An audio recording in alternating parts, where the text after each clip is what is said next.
Tatanan transportasi dalam struktur ruang.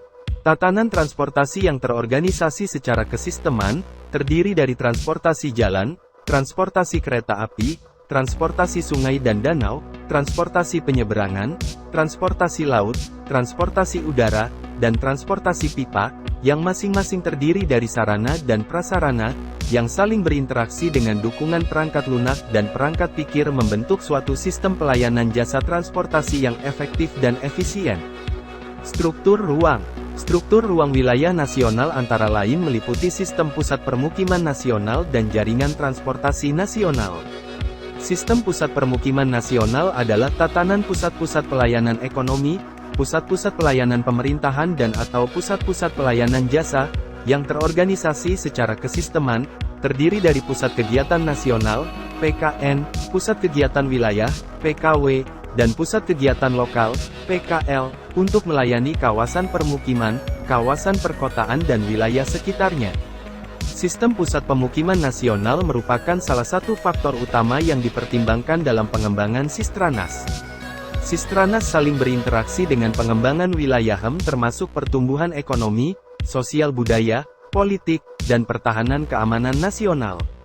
Kegiatan penduduk. Kegiatan penduduk yang beragam dan multidimensi akan menentukan bentuk atau jenis perjalanan. Pola aktivitas sosial dan ekonomi penduduk kota akan membentuk pola profil macam-macam perjalanan sehingga akan membentuk konsentrasi pembagian lahan aktivitas yang berbeda dan akan membentuk pula asal dan tujuan perjalanan tertentu di wilayah kota. Bahwa aktivitas penduduk terbagi berdasar 3 hubungan pola kegiatan penduduk adalah 1. Kegiatan penduduk yang dikaitkan dengan sumber daya atau kebutuhan hidup yang ditujukan untuk kesejahteraan manusia. Kegiatan ini berkaitan dengan menghasilkan barang dan jasa yang bernilai ekonomi yang terdiri atas.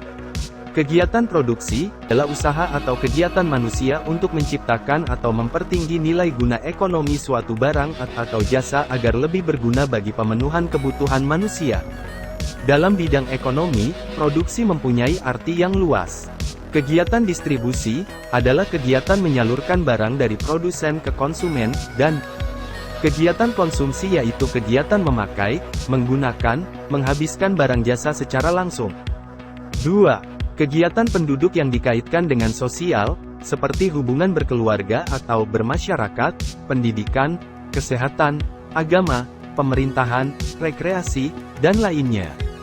3. Kegiatan penduduk yang dikaitkan dengan ruang atau spasial dapat berupa pertambahan penduduk, urbanisasi, migrasi dan sejenisnya, tata guna lahan, zonasiasi atau pembentukan kawasan baru, dan perkembangan wilayah. Aktivitas penduduk berhubungan dengan tata guna lahan atau tata ruang kota. Aktivitas ini merupakan aktivitas umum dan dianggap penduduk kota masih terkumpul dalam satu ruang wilayah kota, atau terbagi-bagi tempatnya sesuai dengan kegiatan masing-masing. Aktivitas penduduk yang masih bersifat umum dapat berupa 1. Pertambahan penduduk sebagai unsur proses penduduk meliputi kelahiran, kematian, dan migrasi. 2. Urbanisasi merupakan arus penduduk menuju ke kota. 3. Tata guna lahan atau zoning yang merupakan penduduk yang terkumpul dalam satu ruang dan membentuk satu kegiatan sehingga dalam lingkupnya perlu diatur penggunaan yang sesuai dengan bentuk kegiatan penduduk yang berbeda tersebut. 4. Perkembangan wilayah merupakan dampak aktivitas urbanisasi dan pertambahan penduduk yang berdampak pada perubahan luas kota dan perubahan fisik kota.